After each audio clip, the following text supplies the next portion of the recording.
Allez, on passe tout de suite à notre intervenant suivant. Enfin, on aurait pu en visio, mais c'est pas.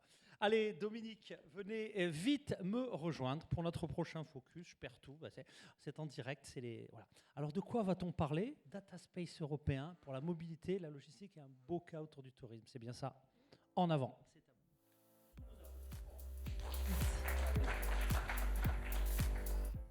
C'est à vous. Donc, bonjour. Comment ça se passe pour le... Donc j'appuie sur le vert pour passer à la slide d'après, c'est ça. Ok. Donc moi je suis Dominique Epardo. Donc je gère les projets au niveau de EONAX et j'ai aussi un rôle de secrétaire général au niveau de cette association. Donc je vais vous présenter un petit peu déjà l'écosystème d'EONAX. Donc il y a une dimension européenne dans la mobilité, la logistique et le tourisme. Donc, EONAX a été créé en 2022. C'est une association loi 1901 et on a à peu près une quarantaine de membres avec 7 membres fondateurs. Et donc, l'idée, c'était d'améliorer, grâce à un meilleur partage des informations, les services rendus aux utilisateurs ou améliorer les process dans la mobilité, la logistique ou le tourisme. On avait choisi de faire mobilité et tourisme parce qu'on pense que c'est assez complémentaire et que voilà, quand on fait du tourisme, en général, on se déplace et ça nous paraissait avoir une connexion naturelle. Donc l'idée, c'est donc de partager des données, que ce soit avec des acteurs privés ou des acteurs publics. On pense que il ne faut pas faire de différence, en fait. Il faut être vraiment transversal. Et donc, l'idée, c'est de connecter des entreprises au niveau européen. Donc, on a des initiatives équivalentes par exemple, en Allemagne ou en Hollande, en Belgique. Donc, moi, je fais partie j'anime des groupes de travail au niveau de GaiaX, qui est une association des data space au niveau européen, justement pour qu'on avance de concert et qu'à la fin, on puisse faire un data space européen en regroupant toutes les initiatives nationales ou un plus business ou plus ministériel suivant les cas. Et donc là, on est par exemple sur un projet qui s'appelle BoostEdic, qui a vocation justement à fédérer tous ces espaces de données nationaux. Et donc l'idée, c'est d'accompagner chacune des entreprises pour trouver des cas d'usage en fonction de leurs priorités stratégiques. Donc là, en fait, on a les membres fondateurs sur la première ligne, donc en 2022. C'est avec comment dirais-je, des directions informatiques au départ. Donc, c'est pas tout à fait normal, je dirais, puisque en général, c'est plutôt le business qui guide les initiatives dans ce domaine-là. Mais là, en fait, c'est plus les directions informatiques qui s'étaient réunies pour voir comment on pouvait échanger des données de manière souveraine avec les préconisations de GaiaX en matière de souveraineté. Donc on a donc Air France, Renault, Amadeus, le groupe Aéroport de Paris, donc qui assure la présidence de l'association avec David Krief, SNCF, Accor, et donc qui viendra vous présenter un cas d'usage juste après, et Aéroport de Marseille. Et donc on a lancé cette petite opération avec un prototype, et ensuite, comme on a vu que ça fonctionnait, on a ouvert, et donc on a pas mal d'autres membres qui sont arrivés dans ce cadre-là.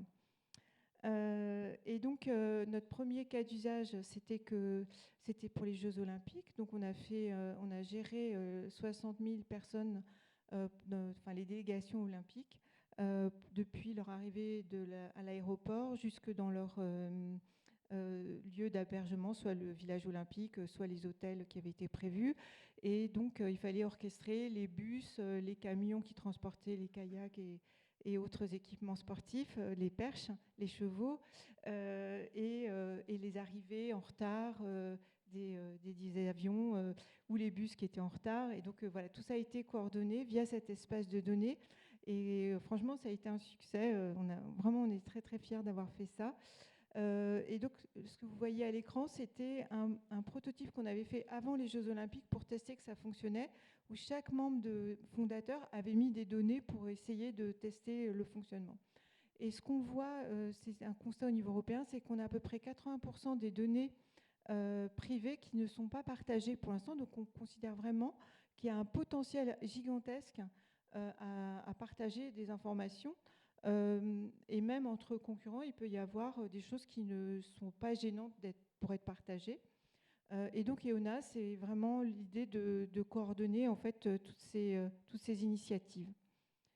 Donc en fait, là, dans le petit schéma que vous voyez à droite, on a deux zones, la jaune et la orange.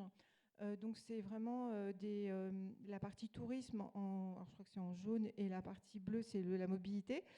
Donc les principes, c'est qu'on a une technologie décentralisée, c'est-à-dire que chacun a son connecteur et via ce connecteur fournit des données dans un catalogue fédéré. Donc il y a vraiment une très grande autonomie des membres. Donc chacun garde la souveraineté de sa donnée, parce que la donnée est consultée au sein du système de chaque entreprise. Et autrement, donc on utilise un cloud souverain. Donc actuellement, on est en train de migrer sur OVH. Donc c'est un peu unique, à vrai dire. Je pense que personne n'a encore vraiment fait ça. Donc en mars, là, on sera totalement opérationnel sur cette nouvelle plateforme. Voilà, pour résumer donc là, on a pas mal de cas d'usage.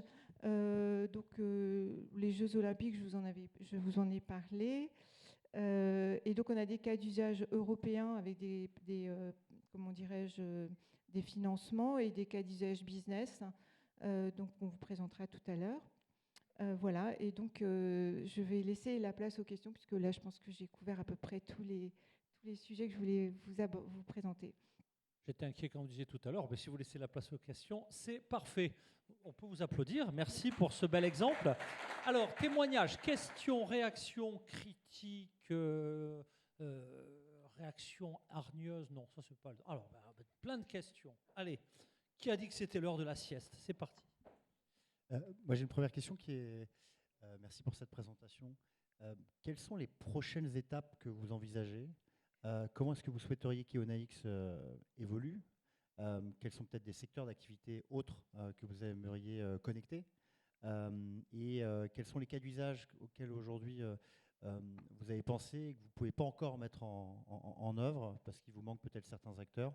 Et quel appel vous voudriez faire donc aux adhérents? Et le tour en 1 minute 30, mais j'ai une deuxième question, mais voilà. Okay. Donc en fait, pour l'instant, on est à peu près une cinquantaine de membres et on voudrait arriver au moins à 200 membres d'ici 2030. Dans les cas d'usage sur lesquels on va travailler, on a tout ce qui est agent TIC, donc va vous présenter tout à l'heure Gilles. Et on a également beaucoup sur la logistique. Pour l'instant, c'était surtout concentré sur le passager. On avait un peu fait de logistique dans les Jeux Olympiques parce qu'il y avait les équipements.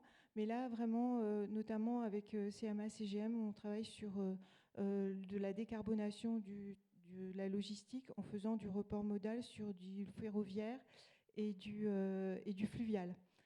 Donc on a un premier démonstrateur qui est en cours de développement et on voudrait le généraliser sur 5 fleuves en Europe, donc le Rhône, le Rhin, la Seine, le Danube et l'Escaut. Je ne sais pas combien j'ai dit de fleuves, mais enfin bon, en gros, voilà.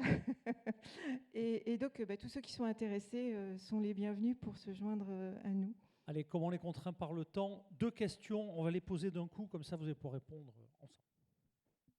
Plus un commentaire, merci. Donc nous, pendant les JO, on a opéré un data hub, c'est juste pour parler de la complémentarité, qui était le data hub du partage des données entre Transilien, les forces de l'ordre, Paris 2024. Et donc ce data hub permettait d'injecter des données dans le data space. Donc c'est pour montrer que tout ce qui a été évoqué ce matin, c'est extrêmement complémentaire. On voit que des synergies peuvent s'opérer en direct, même... Bonjour, Grégory Bondier, Head of Mobility chez Alstom. Quel est, d'après vous, le principal frein pour passer d'une initiative nationale à une initiative européenne? Je dirais les fiertés nationales, principalement. Mais justement, avec le projet BoostEdic, actuellement, donc c'est le European Digital Infrastructure Consortium, tout le travail qu'on fait au niveau de Gaia-X, je pense que les gens commencent à se dire faut qu'on travaille ensemble. C'est pas gagné, je ne veux pas vendre la peau de l'ours, mais globalement, on a eu des très bonnes sessions la semaine dernière à Madrid, parce qu'il y avait le kick-off de BoostEdic avec 6 pays. Donc je pense que ça peut frémir, là, ça commence à frémir. Dominique, un grand merci.